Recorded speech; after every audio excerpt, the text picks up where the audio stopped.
Bonsoir à tous, bienvenue dans C'est Canteloup. On commence par ce livre sur Jean-Luc Mélenchon, La Meute, qui cartonne en librairie.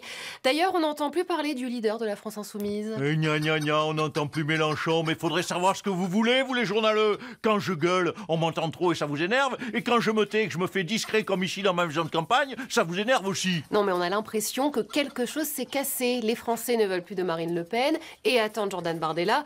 Vous, ça sent la fin. On ne serait pas sur un place aux jeunes? Eh bien allons-y, place aux jeunes, ça me va, hein, très bien. Allez-y, il est où Ruffin, hein? Vous l'entendez vous Ruffin? Et les jeunes de gauche, vous entendez les jeunes de gauche en ce moment, hein? Non, c'est vrai que c'est calme. Ben oui, il y a Macron là qui est en train de vendre la France à Amazon et aux Américains et personne ne gueule. Le seul qui gueule à gauche, c'est qui c'est? C'est moi! Donc vous vous faites petit en ce moment pour mieux revenir en 2027. C'est bien, t'es pas si bête pour une fille d'athée, tu vois? C'est gentil. On passe à cet appel d'Elisabeth Borne. Mesdames, engagez-vous en vue des prochaines municipales. Éric Zemmour, bonsoir. Bah dis donc gamin, c'est toi qui as mangé toutes ces pommes là? Mais non, c'est pas pour moi, c'est pour les cheveux de mon papa. Elisabeth Borne appelle les femmes à s'engager pour que les listes soient paritaires et pour l'instant, ça manque cruellement de femmes. Ben voilà, une fois de plus, les bonnes femmes sont décevantes. Ah ça pour chouiner parce que Stéphane Plaza ou Depardieu leur ont mis des mains aux fesses, il y a du monde.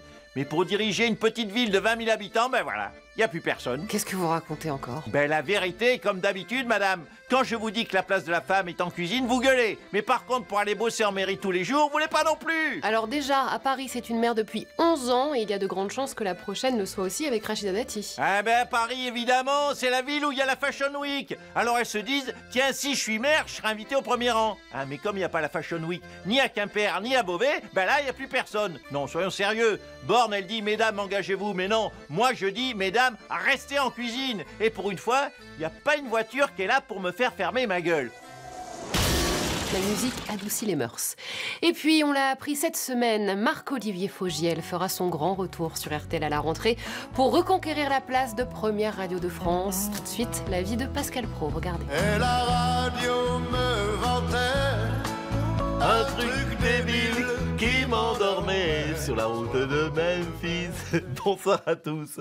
Pardonnez-moi, je ris parce que nous venons d'apprendre qu'RTL allait embaucher Marc-Olivier Fogiel, ce bobo wokiste, pour booster ses audiences, alors que c'est le contraire qu'il faut faire. Il faut faire un virage totalement à droite. Par exemple, faire à 7h40 tout simplement l'interview politique de Jordan Bardella. Ça marche. Mais attendez, Pascal, Bardella ne va pas interviewer des hommes politiques. Ah mais vous n'avez pas compris, c'est simplement d'inviter tous les matins à 7h40 Jordan Bardella comme invité politique. C'est ce qu'on fait sur CNews, ça marche très très bien. Pareil, le concept de la valise RTL, il faut le modifier. Tout simplement, vous sonnez chez un Algérien et vous dites c'est la valise RTL, tu prends ta valise et tu dégages. Voilà, ça marche. Pardon. Texto Daniel Guichard. Philippe Bouvard, ça c'était un homme de droite et moderne, mais c'est très juste. Il faudrait mettre Bouvard à la place de Ruquier, ce gauchiste, franchement, ça marcherait beaucoup mieux. Allez, salut à tous. Et Philippe Bouvard serait capable d'accepter. Pour parler de l'actualité, le président est notre invité ce soir.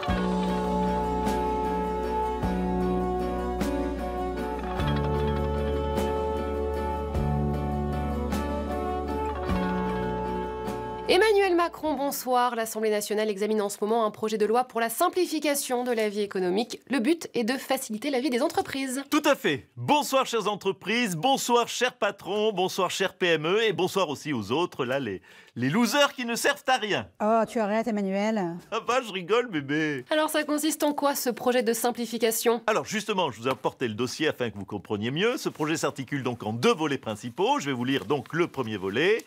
Alors, c'est oui. Oui quoi? C'est tout, c'est oui. C'est ce qu'on va répondre aux entreprises qui veulent s'installer en France, c'est oui. Elles veulent des crédits d'impôt, oui. Elles veulent virer des salariés facilement, oui. Baisser des charges, oui, voilà. Ah oui, c'est plus simple, effectivement. Et le deuxième volet du projet, alors? Alors ça, c'est le deuxième volet, c'est non.